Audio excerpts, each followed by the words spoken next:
దేవుని వాక్యము మనకు తెలియకుండానే మన నరనరాలలో మనకు న్యాయాన్యాయాలను ఎలా నిర్దేశించింది, న్యాయాన్యాయాల యొక్క పునాదిని మన జీవితాలలో ఎలా వేసింది, నిచ్చెన మెట్లుగా ఉండాల్సినటువంటి సమాజాన్ని ఫ్లాట్గా అందరూ సమానము అన్నటువంటి న్యాయ వ్యవస్థ వైపుకు ఎలా తీసుకొని వచ్చింది. బ్రదర్హుడ్, ఫ్రాటర్నిటీ, లిబర్టీ, ఫ్రీడమ్ ఇలాంటి పదాలకు ఎలా అర్థం ఇచ్చింది, అలాంటి విషయాలు ఈరోజు చూసే ప్రయత్నం చేస్తాం.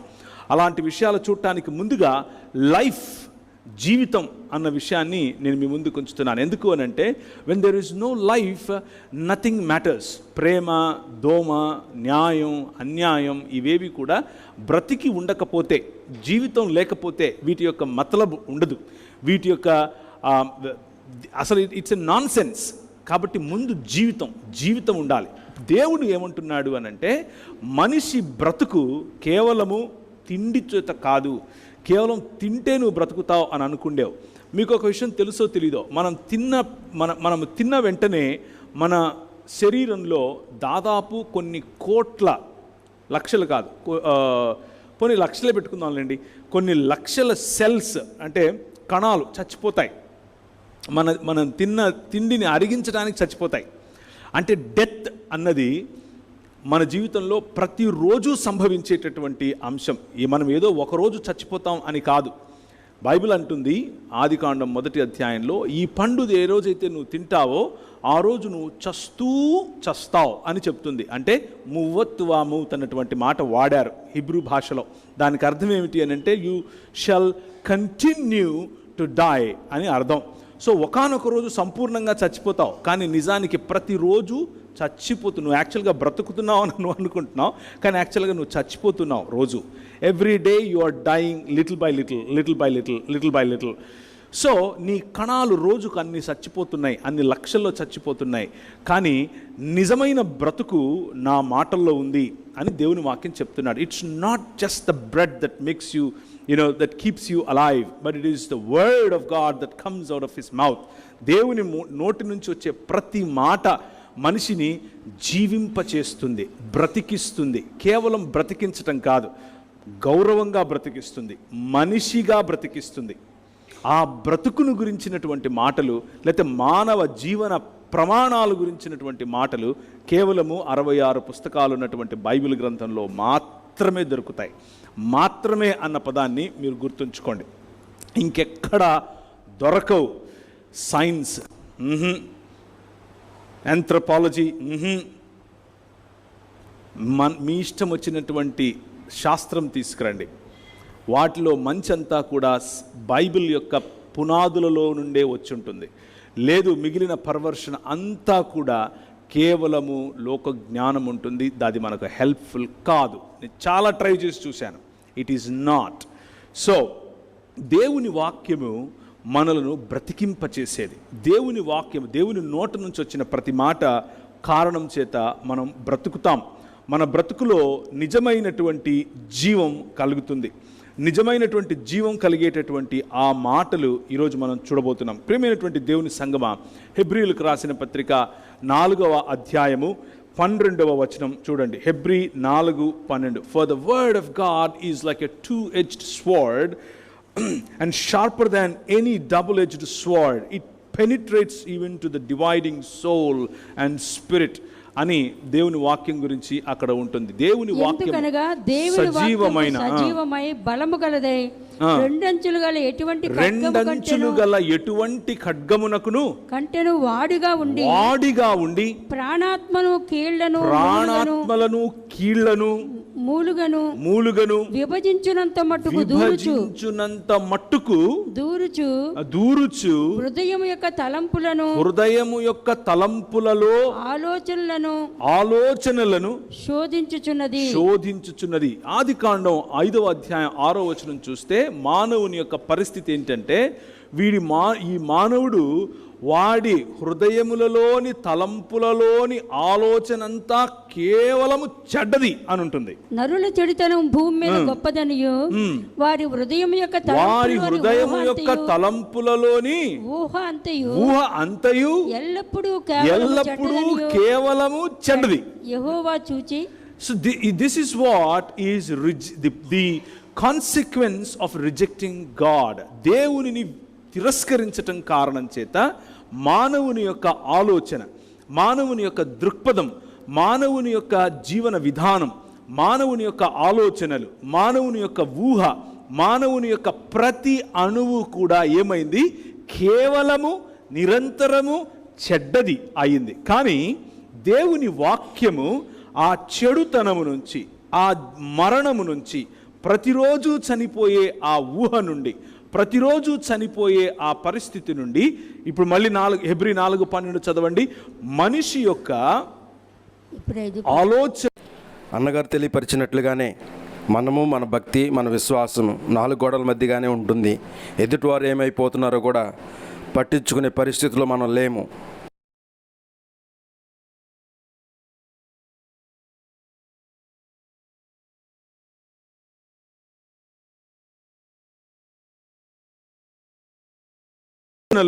చదవండి మళ్ళీ. దేవుని వాక్యము సజీవమై బలము గలదై రెండంచులు గల ఎటువంటి ఖడ్గము కట్టెను వాడిగా ఉండి ప్రాణాత్మలను కీళ్లను మూలుగను విభజించినంత మట్టుకు, ప్రాణమును ఆత్మను కీళ్లను విభజించినంత మట్టుకు, అంటే కనిపించేది మాత్రమే కాదు, కనిపించని వాటిని కూడా పెనిట్రేట్ చేయగలుగుతుంది ఈ వాక్యము. నీ హృదయంలోని అంతరంగంలోనికి కూడా ఈ వాక్యము వెళ్ళగలుగుతుంది. కంటిన్యూ.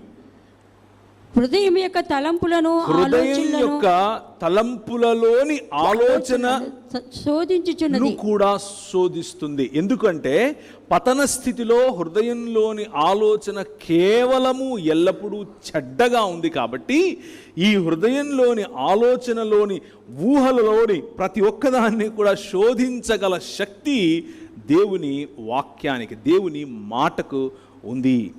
ఒక్క మాట చేత సృష్టించిన దేవుడు ఆ మాటను నీ హృదయాన్ని బాగు చేసే పనికి ఇచ్చాడు. నీ హృదయాన్ని తిరిగి కట్టే స్థితికి ఇచ్చాడు.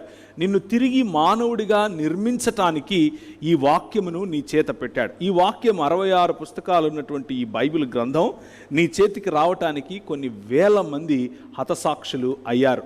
కొన్ని వేల మంది రోడ్డు మీదకి తీసుకుని వచ్చి వాళ్ళ మీద కిరసనాయిల్ పోసి, కిరసనాయిల్ కాదు ఆ రోజుల్లో తారు, రోడ్డుకు తారేస్తాం కదా, ఆ తారు పోసి వాళ్ళను కాల్చి చంపారు. వాళ్ళ తలలను కాగడాలుగా వాడారు. వాళ్ళ తలలను కాగడాలుగా వాడారు ఆ రోజుల్లో. రోమా సంస్కృతి మరియు రోమా సంస్కృతి మొత్తం కూడా దేవుని వాక్యము చేత ప్రభావితం చేయబడిన తర్వాత మెల్లిమెల్లిగా మతం దూరింది. మతం మనిషిని మృగంగా మారుస్తుంది. మతం ఈ నెత్తికెక్కిన తరువాత ఆర్గనైజ్డ్ రిలీజన్, లేకపోతే ఇలా ఒక హైరార్కీ ఉండేటటువంటి మత సాంప్రదాయాలు క్రైస్తవ సంఘంలోనికి చొరబడిన తర్వాత అది బైబిల్ గ్రంథాన్ని ప్రజల చేతికి రానివ్వకుండా ఆపింది. పంతులు తత్వాన్ని అరువు తెచ్చుకుంది. పంతులు తత్వాన్ని అరువు తెచ్చుకున్నటువంటి క్రైస్తవ సమాజం నువ్వు లేమ్యాన్, నేను పయస్ అని చెప్పటం మొదలుపెట్టింది. పయస్గా ఉన్న నాకు మాత్రమే బైబిల్, నీకు కాదు, నేను చదివి దాని అర్థం నేను నీకు చెప్తాను అని చెప్పటం మొదలుపెట్టింది. అలా జరిగిన తరువాత కొన్ని వందల సంవత్సరాలు అలా ఉన్నప్పుడు టిండేల్ లాంటి వారు, విక్లిఫ్ లాంటి వారు అనేకులు దేవుని గ్రంథాన్ని సామాన్య ప్రజలకు, లాటిన్ భాష అర్థం కాని వారికి, గ్రీకు భాష అర్థం కాని వారికి, ఇంగ్లీష్ భాషలో చదవాలనుకున్న వారికి, ఫ్రెంచ్ భాషలో చదవాలనుకున్న వారికి వారి భాషలోనే ఈ గ్రంథం అందాలి అన్నటువంటి ఆలోచనతో దానిని తర్జుమా చేయటం, అనువదించిన తర్వాత ముద్రించటం, చేత్తో వ్రాయటం, చేవ్రాతలను భద్రపరచడం జరిగితే భయంకరమైనటువంటి విధ్వంసం సృష్టించారు ఆనాటి మత పెద్దలు. మతం మనిషిని మృగంగా చేస్తుంది. అది క్రైస్తవ మతమైనా సరే నెత్తికెక్కించుకుంటే అది మృగంగా మారుతుంది. వాక్యము జీవింపచేస్తుంది. వాక్యాన్ని అనుసరిస్తే మనము జీవిస్తాం. వాక్యాన్ని అనుసరిస్తే మనము ఆయన యొక్క జీవములో నిజమైన పునరుత్థానములో పాల్పంపులు పొందుతాం. పునరుత్థానము ఎన్నటికీ చనిపోనటువంటి సెల్స్, ఎన్నటికీ చనిపోనటువంటి శరీరం, ఎన్నటికీ చనిపోనటువంటి రక్తమాంసములు, లేకపోతే ఎన్నటికీ తరిగిపోనటువంటి దేహం మనం తిరిగి సంపాదించబోతున్నాం. అదే gospel. We're going to live back once again and the whole world, ఆయన చేసినటువంటి భూమి ఆకాశములు ఆయన తిరిగి నూతన సృష్టిగా చేయబోతున్నాడు. నూతన సృష్టిలో భాగముగా నూతన సృష్టి అయినటువంటి నీవు ఆ నూతన సృష్టిని ఏలబోతున్నావు. ఆ నూతన సృష్టి కార్యము దేవుని మాట చేత మొదలు పెట్టబడింది. So the word of God is the instrument and the means to new creation. దేవుని వాక్యము నూతన సృష్టికి నాంది. దేవుని వాక్యము నూతన సృష్టికి పునాది. దేవుని వాక్యము నూతన సృష్టిలో నిర్మాణాత్మకమైనటువంటి పనిని చేస్తోంది. అందులో భాగం నువ్వు, అందులో భాగం నేను, అందులో భాగం సర్వ మానవ సమాజం. ఈ వాక్యము కేవలము క్రైస్తవులకు కాదు. ఈ వాక్యము కేవలము ఫలానా కులంలో పుట్టిన వాళ్ళకు కాదు. ఈ వాక్యము కేవలం ఒక దేశానికి చెందిన వాళ్ళకు కాదు. ఈ వాక్యము సర్వమానవాళికి. తెలిసి తెలియకుండానే అనేకులు ఈ వాక్యము చేత ప్రభావితం చేయబడ్డారు.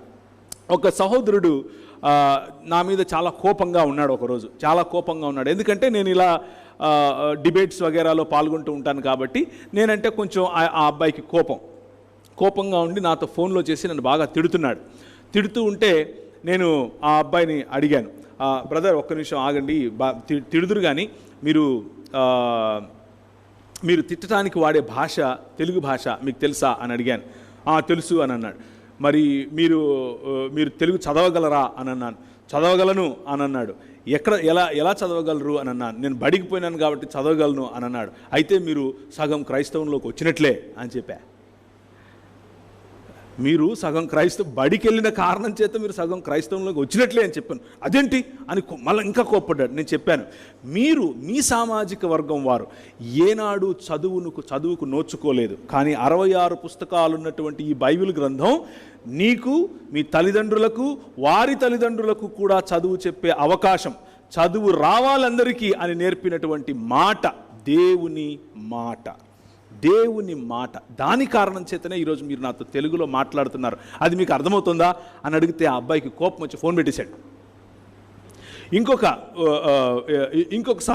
అమ్మగారు, ఆమె డౌట్స్ సిన్సియర్గా అడుగుతోంది. ఆమె తప్పేం కాదు. ఈ సాయికృష్ణ గోమటం గారి వాళ్ళ అమ్మగారు అడిగినట్లుగానే సిన్సియర్గా అడుగుతోంది.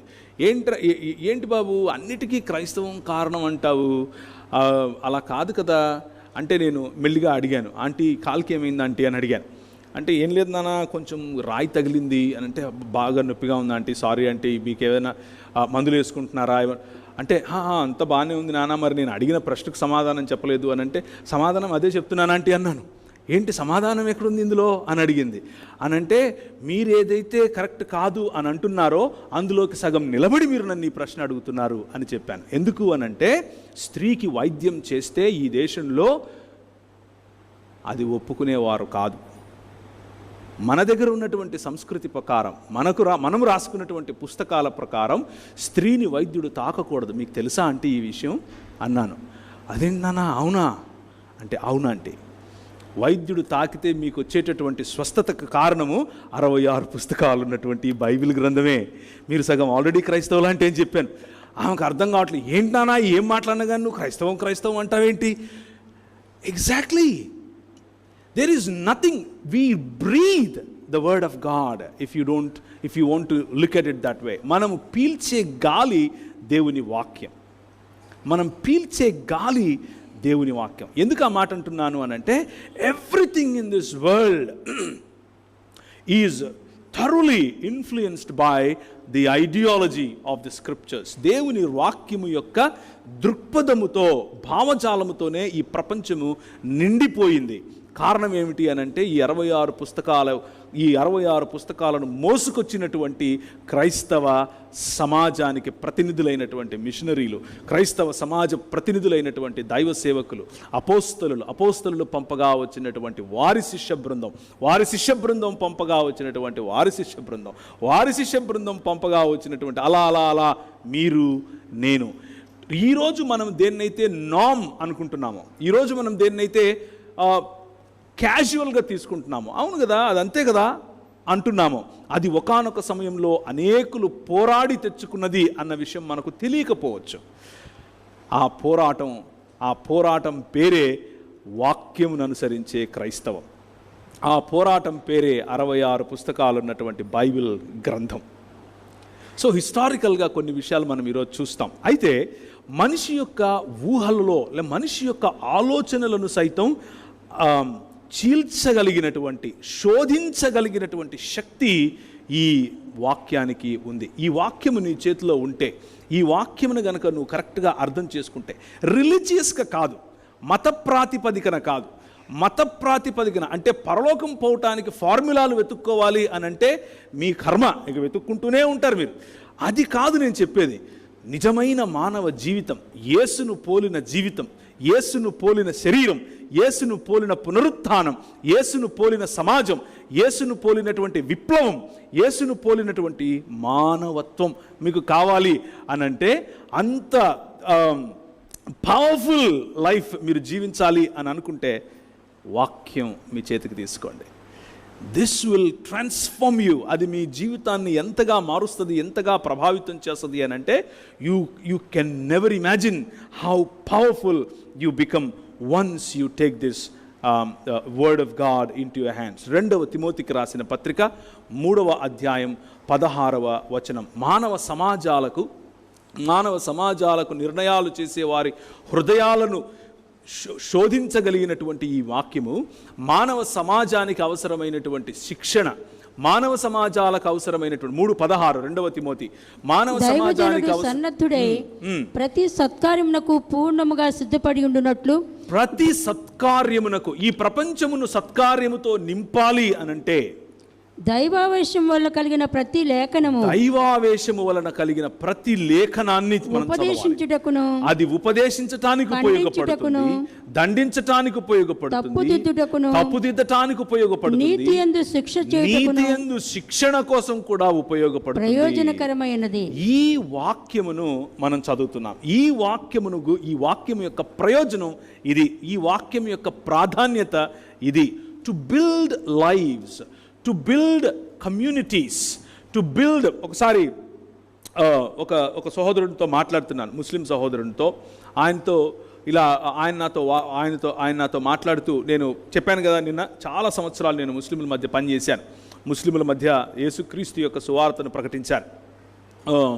చాలా పెద్ద వాళ్ళతో కూడా ప్రకటించాను. మీరు టీవీలలో చూసే ఉంటారు జాకీర్ నాయక్ అనేటటువంటి వ్యక్తిని. ఆ జాకీర్ నాయక్ అనే వ్యక్తిని వెళ్ళి నేను, నా స్నేహితుడు వాళ్ళ ఆఫీస్లో కూర్చొని పిలిచాం, మీరు రండి, మీరు వస్తే కనుక మనం పబ్లిక్గా అందరి ముందు యేసుక్రీస్తు దేవత్వం గురించి లేకపోతే బైబిల్ గురించి మాట్లాడదామని. ఆయన ఒప్పుకోలేదు మాతో మాట్లాడటానికి, ఆ కథ వేరు కానీ. సో నేను అలా మాట్లాడుతూ ఉన్న సమయంలో ఒక ముస్లిం సహోదరుడు నన్ను అన్నాడు, మీ దేవుడు 1 3 అని అడిగాడు. 1 3 అంటే వాట్ డూ యూ మీన్ అని అన్నాను. మీరు కొందరేమో 3 అంటారు, కొందరేమో 1 అంటారు, 1 3 కూడా ముందు తేల్చుకోండి మీరు, ఆ తర్వాత మాతో మాట్లాడండి అన్నాడు. నేను అడిగాను, మీ దేవుడు ఒకడేనా అంటే అవును ఒకడే అన్నాడు. అయితే మీ దేవుడు ఒంటరివాడా అని అడిగాను. అదేంటి ఒకడే, అంతే, ఒంటరి ఏంటి అన్నాడు. That's the difference my brother. అడిగాను, జస్ట్ ఇమాజిన్, ఒకసారి ఆలోచించండి. సృష్టి లేదు, దేవదూతలు లేరు, మనుషులు లేరు, ఏమీ లేదు, దేవుడు ఒక్కడే ఒంటరిగా ఉన్నాడా అని అడిగాను. ఎంతకాలం ఉన్నాడు? ఆయన ఇలా చూస్తూ ఉండిపోయాడు. ఆయన ఎప్పుడూ ఉన్నాడు, ఒంటరిగానే ఉన్నాడు అన్నాడు. సో ఆయన ప్రేమ నేర్చుకున్నాడా అని అడిగాను. ప్రేమ నేర్చుకోవటం ఏంటి అన్నాడు. ఇంకొక వ్యక్తి లేనిదే ప్రేమ ఎలా తెలుస్తుంది అని అడిగాను. ఇంకొక వ్యక్తి లేనిదే ప్రేమ ఎలా ప్రకటిస్తాడు అని అడిగాను. ఆయన మాటలు నేర్చుకున్నాడా, భావ ప్రకటన నేర్చుకున్నాడా, అంటే ఆయన సృష్టి పైన ఆధారపడ్డాడా ప్రేమించటం కోసం? ఆయన ప్రేమించాలంటే ఆయనకు సృష్టి చేసుకునే కర్మ పట్టిందా? ఆయన సృష్టించందే ఆయన ప్రేమించలేడా? ఆయన సృష్టించందే న్యాయం తీర్చలేడా? న్యాయం అన్న కాన్సెప్ట్ అసలు తెలుసా ఒంటరివాడికి అని అడిగాను. ఆయన, బ్రదర్ నాకు టైం అవుతుంది, మళ్ళీ మాట్లాడతా అన్నాడు. కానీ మన దేవుడు కమ్యూనిటీ అన్న పదం, కమ్యూనిటీ, ఈ వాక్యం మనకు నేర్పేది ఏమిటి అని అంటే మానవ సమాజం, community, unity as one unit, ఒక్క యూనిట్గా ఇంతమందిని రావడానికి గల కారణం ఏమిటి అని అంటే, మానవ సమాజమును దేవుడు ఆదం అని పిలవడానికి గల కారణం ఏమిటి అని అంటే, ఒక్క దేవుడు కానీ ఆయన ముగ్గురు వ్యక్తులుగా ఉనికిలో ఉండటం, దాని కారణం చేతనే గౌరవము అన్నది మన దేవుని హృదయంలో, అనగా వాక్యములో ఒకరి పట్ల ఒకరికి గౌరవం అన్నది కనిపిస్తుంది. అలాగే న్యాయం అన్నది ఒకరిని ఒకరు న్యాయవంతంగా ఎలా ట్రీట్ చేసుకోవాలి అన్నది కనిపిస్తుంది. ప్రేమ, మొదటి యోహానులో చెప్పినట్లుగా మన దేవుడు ఏమై ఉన్నాడు? ప్రేమ అయి ఉన్నాడు. ఆయన కేవలం ప్రేమించేవాడు మాత్రమే కాదు, ప్రేమ అయి ఉన్నాడు. ఆయన నిలువెల్లా ప్రేమే. ఎలా సాధ్యం ఒంటరిగా ఉన్నవాడికి నిలువెల్లా ప్రేమ? తన్ను తాను ప్రేమించుకుంటున్నాడా? లేకపోతే తన్ను తాను ప్రేమించుకుంటే మనం ఏమంటాం? స్వార్థపరుడు అంటాం. ఆయన ప్రేమ పోనీ త్యాగభరితుడా? ఎలా త్యాగం చేశాడు? ఎవరికి త్యాగం చేశాడు? ఎవరి కోసం త్యాగం చేశాడు? పురాతన కాలము మొదలుకొని శాశ్వత కాలము తన ప్రత్యక్షతలు చూపిస్తూ వస్తున్నటువంటి మన ప్రభువు ఆనాడు తండ్రి యొక్క అభీష్టము నెరవేర్చటం కోసం సృష్ట్యారంభమునకు ముందే తండ్రితో చేసినటువంటి ఒడంబడిక, కమిట్మెంట్, ఆ కమిట్మెంట్ ఏకచిత్తము కలిగి వేరు వేరు వ్యక్తులైనప్పటికీ ఏకచిత్తము కలిగి ప్రవర్తించేటటువంటి ఒక దేవుడు. షమా ఇస్రాయేల్ ఏమని చెప్పాడు? షమా ఇస్రాయేల్ యాహ్వే ఎలోహిను యాహ్వే ఎహాద్ అన్నాడు. అనగా ఇశ్రాయేలు వినుము, నీ దేవుడగు యెహోవా అద్వితీయుడు అగు యెహోవా. ఎంత అద్వితీయుడు! ఆ అద్వితీయత్వం మనకు ఈ వాక్యములో మాత్రమే పరచబడుతుంది. వితౌట్ దిస్ వర్డ్, ఈ వాక్యము లేనిదే, ఈ వచనము మన చేతిలో లేనిదే, ఆయన మాట మన చేతిలో లేనిదే, how do we know what is justice? మనకు ఎలా తెలుస్తుంది న్యాయం అంటే ఏంటో? How do we know what is love? భలే వారే బ్రదర్, ప్రపంచంలో ఇంకెవరికి తెలీదా? ఓన్లీ క్రైస్తవులకే తెలుసా అని మీరు అడగచ్చు. Well, that's the truth. ఎందుకంటారా? ఒకసారి ఆలోచించండి. రోమీయులకు రాసిన పత్రిక వెళ్ళకండి, నేను అది చెప్పట్లేదు. రోమా సామ్రాజ్యం, రోమీయులు ఈ ప్రపంచాన్ని ఒకనాడు ఏలేవారు. ముఖ్యంగా మన ప్రభు అయిన యేసుక్రీస్తు ఈ లోకంలోనికి క్రీస్తుగా లేకపోతే మానవుడిగా అవతరించి వచ్చినప్పుడు, మానవుడిగా ఆయన జన్మించి వచ్చినప్పుడు రోమా సామ్రాజ్యము ఆనాటి all roads leads to Rome అన్నటువంటి మాట ఆ రోజుల్లో విస్తరించింది. అంటే రవి అస్తమించని బ్రిటిష్ సామ్రాజ్యం అని మొన్నటిదాకా వీళ్ళు ఏదైతే అనుకున్నారో అది వాళ్ళు 2000 సంవత్సరాల క్రితమే చేసేశారు. ఓకే, 2000 సంవత్సరాల క్రితమే చేశారు రోమీలు. రోములకు ముందు గ్రీకులు చేశారు. గ్రీకుల్లో నుంచి వచ్చిన మన దేశానికి వచ్చి మన దేశం పైన రాజ్యం చేసింది ఎవరు చెప్పండి? అలెగ్జాంద్రు. కరెక్ట్. మకిదూనియాకు చెందినటువంటి అలెగ్జాంద్రు అని ఆయన ఈ దేశానికి వచ్చాడు. ఆయన యొక్క మంత్రివర్గంలో ఒకడైనటువంటి సెల్యూకస్ మన దేశంలో ఉన్నటువంటి గుప్తుల యొక్క పిల్లలతో పెళ్లి చేసుకుని, మౌర్యులా గుప్తులా ఎనీవేస్, వాళ్ళ ద్వారా వచ్చినటువంటి వాళ్ళే శకులు, వాళ్ళ ద్వారా శకులు, శుంగులు ఇలాంటివన్నీ మెల్లిమెల్లిగా చాలా జాతులు వచ్చాయి. వారు క్షత్రియులుగా ఇక్కడ చలామణి అయ్యారు. దిస్ ఇస్ ఆల్ హిస్టరీ, మనం తర్వాత కూడా మాట్లాడుకోవచ్చు. బట్ ఎందుకు ఆ మాట చెప్పాను అనంటే, ప్రతి ఇలాంటి అన్ని సమాజాల్లో ఉండేవాళ్ళు కూడా వారి వారి భావజాలాలను ప్రపంచంలో విస్తరింప చేయటం కోసం, వారి వారి ఆలోచనలను, వారి వారి దేవుళ్ళు చెప్పినటువంటి వాక్యాలను, వచనాలను, లేకపోతే వాక్యమును, భావజాలమును విస్తరింప చేయటం కోసం ప్రయత్నం చేశారు. అరిస్టాటిల్ అనే ఆయన యొక్క ప్రభావం చేత, అరిస్టాటిల్ నేర్పించినటువంటి మాట, అరిస్టాటిల్ కంటే ముందు ప్లేటో ఉండేవాడు. ప్లేటో నేర్పించినటువంటి మాటల యొక్క ప్రభావంతో అరిస్టాటిల్ మరియు ఆయన యొక్క ప్రభావంతో అలెగ్జాండ్రు ఈ ప్రపంచాన్ని, అరిస్టాటిల్ నేర్పించినటువంటి 10 virtues of a human being, ఒక మనిషికి ఉండాల్సినటువంటి 10 సుగుణాలను ఆయన, ఆ 10 నాలో ఉన్నాయి, ఇక I'm ready to win over this world అని అనుకున్నాడు. అలెగ్జాండర్ యొక్క ఫిలాసఫీని, ఆ థాట్ను ఆయన మనసులో ఉంచుకున్నాడు. చాలా యంగ్గా ఉన్నప్పుడే శరీర దారుఢ్యం, లేకపోతే పౌష్టికంగా ఉండటం, మంచిగా ఆలోచించటం, వ్యూహం వేయగలగటం, ధైర్యం కలిగి ఉండటం, ఇవ్వటం, బలహీనతలు లేకపోవటం, ఇలాంటివన్నీ కూడా 10 సుగుణాలను ఆయన ఒక లిస్ట్గా వేసి వెళ్ళు అని అన్నాడు. ఈయన అలెగ్జాండర్ ఆ ప్రభావంతో ప్రపంచాన్ని జయించడానికి ప్రపంచమంతా తిరిగాడు. ప్రపంచమంతా తిరుగుతూ భారతదేశానికి కూడా వచ్చాడు. కానీ ఆయన ఉద్దేశంలో ఏంటి అని అంటే, what ever is more beneficial that belongs to you, what ever is not beneficial you can get rid of it. ఉదాహరణకు, మీ ఇంట్లో ఒక ఆయన, అంటే వాళ్ళు రాసుకునేటటువంటి లేఖలు, వాళ్ళు రాసుకునేటువంటి ఉత్తరాలు, పత్రాలు మనకి ఈరోజు కూడా అందుబాటులో ఉన్నాయి కొన్ని.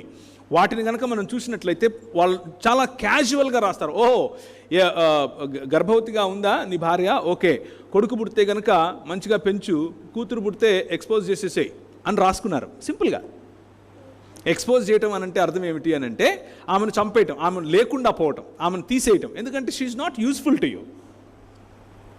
అర్థమవుతుందా నేను చెప్పేది? This is a shock for you, right? అలా ఎలా చేస్తారు? Well, it was a norm.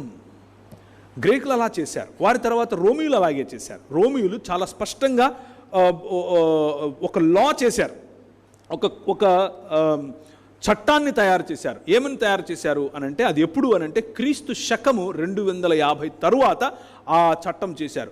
ఎందుకు ఆ చట్టం చేయాల్సి వచ్చింది అని అంటే, ఆ రెండు అంటే క్రీస్తు శకము 250 చిల్లర వరకు కూడా క్రైస్తవ ఉద్యమం మెల్లిమెల్లిగా పెరిగింది. దేవుని వాక్యము అనేటటువంటి ఈ వెలుగు మెల్లిమెల్లిగా విస్తరించింది. దాని కారణం చేత వారి సామ్రాజ్యములో వీక్గా ఉన్న వాళ్ళను చంపొచ్చు అన్నటువంటి లేకపోతే వీక్గా ఉన్న వాళ్ళను నువ్వు సాకనవసరం లేదు, చూడనవసరం లేదు, చంపేయచ్చు, you can get rid of them అన్నటువంటి ఆ శాసనాన్ని తిరగరాశారు. ప్రతి మనిషి కూడా నీ ఇంట్లో పుట్టిన ప్రతి వాడిని పెంచి తీరాల్సిందే అన్నటువంటి ఒక శాసనం రోమియోలు చేశారు. మొట్టమొదటిసారి ప్రపంచంలో రోమా సామ్రాజ్యం చేసింది ఆ శాసనం. దానికి ముందు మన దేశంలో మొన్నటి వరకు, ఎప్పటి వరకు, మొన్న 50 సంవత్సరాల క్రితం వరకు, 60 సంవత్సరాల క్రితం వరకు, 70 సంవత్సరాల క్రితం వరకు కూడా చిన్న బిడ్డలను, స్త్రీలైతే, పిల్లలైతే చంపటం అన్నది చాలా సులువుగా చేశారు. మంచినీళ్లు తాగినట్లుగా చేశారు. ఈ రోజుకు కూడా రాజస్థాన్ మరియు ఉత్తరప్రదేశ్ లాంటి ప్రాంతాలలో ఈ రోజుకు జరుగుతుంది.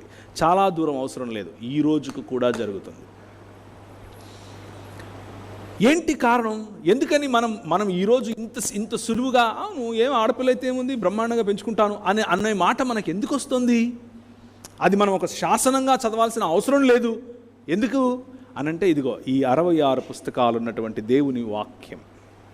ఈ దేవుని వాక్యం స్త్రీ అయినా పురుషుడైనా ఒకే గౌరవం అని చెప్పినటువంటి ఈ వాక్యపు వెలుగు ప్రపంచములను ప్రభావితం చేసింది. అరిస్టాటిల్ చాలా కష్టపడ్డాడు, ప్రపంచాన్ని జయించాలనుకున్నాడు, కత్తిచ్చి పంపాడు, చాలా ట్రై చేశాడు. కానీ ఆయన ఫిలాసఫీలో వెలుగు తక్కువైంది. ఎందుకు అనంటే అది లోక మర్యాదే, అది ఈ లోక మర్యాదే. కానీ మన రాజు, వస్తున్నాను అని ప్రకటించినటువంటి రాజు, వచ్చేశాను అని చెప్పినటువంటి రాజు, ఆ రాజు యొక్క వాక్యం ప్రతి స్త్రీకి డిగ్నిటీనిచ్చింది. ఎలా? ఆమె ఎప్పుడు ఎక్కడికి వచ్చి ఏ బావి దగ్గర నీళ్లు తోడుతుందో తెలుసుకుని ఆమె కోసం అంత దూరం నడుచుకుంటూ వెళ్ళి, ఆమె తను ఇప్పుడు బ్రతుకుతున్నది తన భర్తతో కాదని, అంతకుముందు తనకు 5 మంది భర్తలు ఉండేవారని తెలిసి కూడా, ఆమె సమరయురాలని తెలిసి కూడా, ఆమెతో మాట్లాడితే ఈయనను వెలేస్తారని తెలిసి కూడా, ఈయన ఒక రిలీజియస్ లీడర్గా, ముఖ్యంగా పరిసయ్యుడుగా ఉన్నప్పటికీ, ఈయన పరిసయ్యుల కుటుంబంలో పుట్టాడు, మీకు తెలిసిన విషయమే. అలాంటి వారు వాళ్ళని తాకకూడదు, మాట్లాడకూడదు, వాళ్ళని ముట్టుకోకూడదు అని తెలిసి కూడా ఆయన ఆమె దగ్గరికే వెళ్ళి ఆమె చేదిన నీళ్లను ఆయన త్రాగి ఆమె ద్వారా వచ్చినటువంటి మిగిలిన అనేకులకు రక్షణ సువార్తను ప్రకటించి అమ్మా అని పిలిచాడు. చూసారా? That makes the difference. That is God. అది వాక్యము. వాక్యము మనకిచ్చేటటువంటి దృక్పథం సంఘాన్ని, సమాజాన్ని, హృదయాలను కడుతుంది. సంఘాన్ని, సమాజాన్ని, హృదయాలను నిర్మిస్తుంది. ఆ నిర్మాణంలో ఐక్యత కనిపిస్తుంది, ఆ నిర్మాణంలో సుభిక్షత కనిపిస్తుంది. దేవుని వాక్యము రిలీజియస్గా, కేవలము మతపరంగా గనక చదివితే అందులో నుంచి డాక్ట్రిన్ తీస్తావు బయటికి. ఏమని? ఏదో కొన్ని ఫార్ములాలు పెట్టుకుని, ఆ ఫార్ములా ఇది, ఈ ఫార్ములా ఇది, మన దేశంలో మమ అన్నట్లు మనం కూడా ఆమెనంటే అయిపోతుంది. దాట్ ఈజ్ భక్తి, దట్ ఈజ్ రిలీజియస్ భక్తి. కానీ commitment to the heart of God, దేవుని హృదయానికి నువ్వు ఇచ్చేటటువంటి కమిట్మెంట్, దేవుని హృదయానికి హృదయంతో నువ్వు చేసేటటువంటి ఒడంబడిక ఆయన మాటను తూచా తప్పకుండా పాటించటము ద్వారా కలుగుతుంది. ప్రపంచములను, దేశ రాజులను, దేశములను ఏలే వారిని ఈ వాక్యం ఏం చేసింది? ఇప్పుడు మళ్ళీ చదవండి, 2 తిమోతిలో మనం చదివింది. బుద్ధి చెప్పింది, సరిచేసింది, శిక్షణనిచ్చింది, సన్మార్గము చూపించేలా ప్రతి సత్కార్యానికి కూడా ప్రతి సత్కార్యమునకు పూర్ణముగా సిద్ధపడి ఉండునట్లు దైవావేశం వల్ల కలిగిన ప్రతి లేఖనము ఉపదేశించింది, రాజ్యములకు ఉపదేశించింది వాక్యం, ఖండించుటకును, తప్పుదిద్దుటకును, నీతి యందు శిక్ష చేయుటకును ప్రయోజనకరమైనది. రైట్. ఇది తిమోతికి, ఒక సంఘానికి చెప్పటానికి ఆయన రాశాడు, అది నిజమే. కానీ తిమోతి ఒక సంఘము అనంటే కేవలము 4 గోడల మధ్య కూర్చున్నటువంటి కొంతమంది ప్రజలు అన్నటువంటి దృక్పథంలో పెరగలేదు, ఎవరూ పెరగలేదు. మెల్లిమెల్లిగా రోమన్ కెథోలిసిజం మరియు అలాంటి ఆర్గనైజ్డ్ రిలీజన్స్ కారణం చేత మెల్లిమెల్లిగా మనం మళ్ళీ సినగోగులుగా మారాం. సినగోగుకు సంఘానికి ఉన్న తేడా ఏమిటి అనంటే, సినగోగు అంటే అర్థం ఏంటంటే యూదులు పిలువబడిన వారు, ఎక్లీసియా అనబడినటువంటి వారు ఒక చోటుకు వచ్చి లేఖనములను చదివి పాటలు పాడి ఆరాధించేసి ఆ శనివారం పూట పనులు చేయకుండా ఇంట్లో ఉంటారు, అంటే భక్తితో జీవిస్తారు. అదే మనము చేసి అదే మనము సంఘము అని అనుకున్నాం. కానీ నిజానికి ఎక్లీసియా అన్న పదానికి అర్థం ఏమిటి అనంటే, ఎవరు ఈ పదాన్ని వాడారు అనంటే, ఎక్లీసియా అన్న పదము పాత నిబంధన గ్రంథంలో దేవుడు ఇశ్రాయేలుకు వాడి వారిని ఒక జనాంగముగా, ఒక దేశముగా, ఒక రాజ్యముగా నిర్మిస్తాను అని చెప్పాడు. రాజ్యమున కొరకు లేదా ప్రత్యేకపరచబడినటువంటి జన సమూహమునకు వాడినటువంటి పదం ఎక్లీసియా, పిలువబడిన వారు అన్నటువంటి పదం. ఆ పదం నూతన నిబంధన గ్రంథంలోని మన ప్రభువు ఒకసారి వాడాడు ఎక్లీసియా అన్న పదాన్ని. ఎవరితో వాడాడు? పేతురు వచ్చి, ఏమనుకుంటున్నారు నా గురించి అని అంటే, నువ్వు ఏలియావని వాళ్ళని మాట్లాడతాడు. నువ్వేమనుకుంటున్నావు ఇంతకు పేతురయ్యా అంటే, పేతురు ఏమన్నాడు? సర్వోన్నతుడైన దేవుని కుమారుడగు క్రీస్తువు అని నేను నమ్ముతున్నాను అని అంటే, ఈ సత్యము పైన నువ్వు ఒప్పుకున్నటువంటి ఈ సత్యం పైన I shall build my church అని అన్నాడు. నా ఎక్లీసియాను నేను కడతాను అని అన్నాడు. ఎక్లీసియా అన్న పదం చాలా కేటగారికల్గా ఆయన అక్కడ వాడాడు. ఇంతకేంటి ఎక్లీసియా అన్న పదము అని అంటే, ఆయన కంటే ముందు ఆయన వాడింది గ్రీక్ పదం కదా. అక్కడ ఆయన కంటే ముందు రోమీయులు, లేకపోతే ఆయన కాంటెంపరీస్గా ఉన్న రోమీయులు ఎక్లీసియా అన్న పదం వాడతారు. దేనికి వాడతారు అని అంటే, లేకపోతే ఆ రోమీయుల కంటే ముందు గ్రేకులు ఉన్నారు, వాళ్ళు కూడా ఎక్లీసియా అన్న పదం వాడతారు. దేనికి వాడతారు అని అంటే, వారి భావజాలాన్ని విస్తృతం చేయటం కోసం. కైసర్ ఎలా ఉంటాడు, కైసర్ అగస్తస్ యొక్క గొప్పతనం ఏంటి, కైసర్ అగస్తస్ ఎలా తింటాడు, కైసర్ అగస్తస్ ఎలాంటి బట్టలు వేసుకుంటాడు, కైసర్ అగస్తస్ ఎలాంటి పర్ఫ్యూమ్ వేసుకుంటాడు, కైసర్ అగస్తస్ ముందుకెళ్ళినప్పుడు ఎలా వంగాలి, దీన్ని కైసర్ కల్ట్ అని పిలిచారు. ఇదొక ఆ రోజుల్లో ప్రివైల్డ్గా ఉన్నటువంటి భావజాలం. ఎక్కడ చూసినా కానీ కైసర్ అగస్తస్ యొక్క విగ్రహాలు కనిపిస్తాయి, ఎక్కడ చూసినా కానీ కైసర్ తిబేరియస్ యొక్క విగ్రహాలు కనిపిస్తాయి. Caesar Tiberius is the son of God, Caesar Augustus is God, he is థియాన్ అని చెప్పుకునేటటువంటి కల్ట్. వారేం చేశారు అని అంటే, కైసర్ యొక్క గొప్పతనం ప్రకటించడం కోసం, ఎక్కడికి వెళ్ళినా కానీ ఆయనను గురించి మాట్లాడటం కోసం సోల్జర్స్ కానటువంటి వారిని కొంతమందిని ఏర్పరిచారు. వీళ్ళ పని ఏంటి అని అంటే, సంస్కృతులలోనికి చొచ్చుకొని పోవాలి, సమాజంలోనికి చొచ్చుకొని పోవాలి. They are committed to Caesar Augustus, they are committed to Caesar Tiberius. అలాగే వీళ్ళకంటే ముందు గ్రీకులు ఉన్నారు. గ్రీకులు అరిస్టాటిల్ యొక్క సిద్ధాంతం, ప్లేటో యొక్క సిద్ధాంతం, వారి యొక్క దార్శనికత అంటే ఫిలాసఫీ, వారి యొక్క ఆలోచనలు, వారి యొక్క పద్ధతి, జీవన విధానం, వారి యొక్క పైథాగరస్ చెప్పినటువంటి మాటలు, ఇలాంటి ప్లేటో చెప్పినటువంటి మాటలు, ఆ తర్వాత మెల్లిమెల్లిగా అది నియో ప్లెటోనిజంగా మారటం. వీటిని ఎక్కడెక్కడైతే వారు రాజ్యాలను స్వతంత్రించుకున్నారో, ఉదాహరణకు పంజాబ్, సింధు,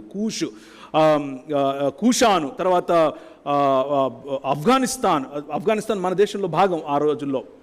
అలా కిర్గిస్తాన్, ఎక్కడెక్కడైతే వాళ్ళు ఈ ప్రపంచంలోని దేశాలను, కాన్స్టంటినోపోల్ అంటే ఇప్పుడున్నటువంటి టర్కీ, వీటిని చెరపట్టారు, ఈ రాజ్యాలను ఆక్రమించారో అక్కడక్కడ ఎక్లీసియా అన్నటువంటి ఈ సమాజము చొచ్చుకొని పోతుంది.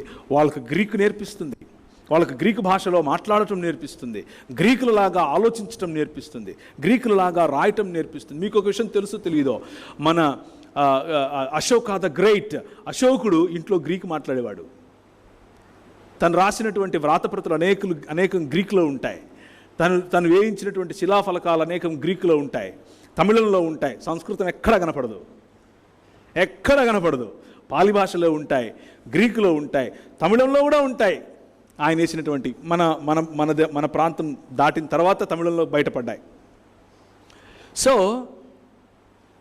How is it possible? ఇంత దూరం ఉన్నటువంటి ఈ అశోకుడికి గ్రీక్ ఎలా వచ్చింది? దాట్ ఈజ్ ఎక్లీసియా చేసేటటువంటి పని అది. They transform societies. They transform your language. They transform the way you think. They transform the way you talk about peace, the way you talk about justice, the way you talk about, look at human beings. ఇదంతా కూడా నీ ఆలోచనలో మార్పును తీసుకొస్తుంది. మన ప్రభువు అదే పదాన్ని వాడి నీకు నాకు కలీసియా అని పిలిచాడు. మనం అప్పటికే ఆయనకు ఆల్రెడీ, ఆయన ఈ పేతురు నువ్వు అన్న మాట మీద నా సినగోగును కడతాను అన్నాడా? No, synagogue was already there. ఆ సిస్టమ్ ఆల్రెడీ ఉంది. భక్తితో రావటం, లేఖనాలు చదవటం ఇదంతా తప్పు అని నేను చెప్పట్లేదు సుమా, అవన్నీ కావాలి మనకు. కానీ దానికంటే మించినటువంటి బాధ్యత, దానికంటే మించినటువంటి ఒక విజన్, దానిని మించినటువంటి ఒక దర్శనం మీకు చూపించే ప్రయత్నం చేస్తున్నాను. The focus of the word of God. ప్రపంచములను కేవలము 4 గోడల మధ్య కూర్చున్న వారికి బుద్ధి చెప్పటం, కేవలము 4 గోడల మధ్య కూర్చున్న వారికి నేర్పించటం, కేవలం 4 గోడల మధ్య కూర్చున్న వారికి నీతితో శిక్షణ ఇవ్వటం మాత్రమే మన పని కాదు. ప్రపంచములకు, రాజ్యములకు, దేశములకు 3వ అధ్యాయము 2వ తిమోతి మనం చదివినది. దేవుని రాజ్య విస్తరణ 4 గోడల మధ్య జరిగేది కాదు, సర్వలోకమునకు వెళ్ళి అనేక ఆత్మలు రక్షించేదిగా సువార్త ఉండాలని దైవ సేవకులు తెలియపరుస్తున్నారు. ఇప్పుడు చదవండి. ఎక్లీసియా చేయాల్సినటువంటి పని, దైవజనుడు సన్నద్ధుడై ప్రతి సత్కార్యమునకు పూర్ణముగా సిద్ధపడి ఉండునట్లు దైవావేశము వలన కలిగిన ప్రతి లేఖనము ఉపదేశించటానికి. ఎవరికి ఉపదేశించాలి? Now you think the big picture. I'm here to teach nations, ప్రపంచములకు, రాజ్యములకు. అర్థమవుతుందా? రాజ్యములకు ఉపదేశం చేయాలి, రాజ్యములకు బుద్ధి చెప్పాలి, రాజ్యములను ఖండించాలి, అవసరమైతే రాజ్యములను ఏలేటటువంటి వారిని మనం ఏం చేయాలి? నీతి మార్గములోనికి తీసుకుని రావటానికి మన వంతు ప్రయత్నం మనం చేయాలి. That is the word of God. దేవుని వాక్యం అది సంకుచితం చేసి దీన్ని కేవలము మతం అనే డబ్బాలో పెట్టి గనక చూస్తే పర్సనాలిటీ డెవలప్మెంట్ అనుకుంటాం. This is just personality development. But if you look at the broad heart of God, మన ప్రభువు యొక్క విశాల హృదయాన్ని గనక మనం చూడగలిగితే, his purposes for communities, his purposes for nations, ఉదాహరణకు యునైటెడ్ నేషన్స్, ఐక్యరాజ్య సమితి, అంతకుముందు నానా జాతి సమితి, సారీ నేను కొంచెం తెలుగులో కొంచెం వీక్. ఎక్కడి నుంచి వచ్చాయి ఇవి? where did that come from? 2 wars జరిగాయి. Where did this unity come from? It is the 66 books of the Bible that gave them the inspiration. No. రాజ్యములు మనలో వివిధత ఉంది, కానీ ఐక్యత సాధ్యం అన్నటువంటి 66 పుస్తకాలు ఉన్నటువంటి బైబిల్ నేర్పిన పాఠం అన్ని దేశాలు ఒక చోటుకు వచ్చి ఒక డాక్యుమెంట్ చదివి ఆ డాక్యుమెంట్ మీద సైన్ చేశాయి. మెల్లిమెల్లిగా రాని వాళ్ళు కూడా రావడం మొదలు పెడుతున్నారు. మెల్లిమెల్లిగా మనలాంటి వాళ్ళు ఉండి కూడా బయటకు వచ్చే ప్రయత్నం చేస్తున్నారు. అండ్ ఈ unity, where did we get it from? మనం చదివినటువంటి వాక్య భాగం. తెలుసో తెలియకో మనం చెప్పే మాట, మనం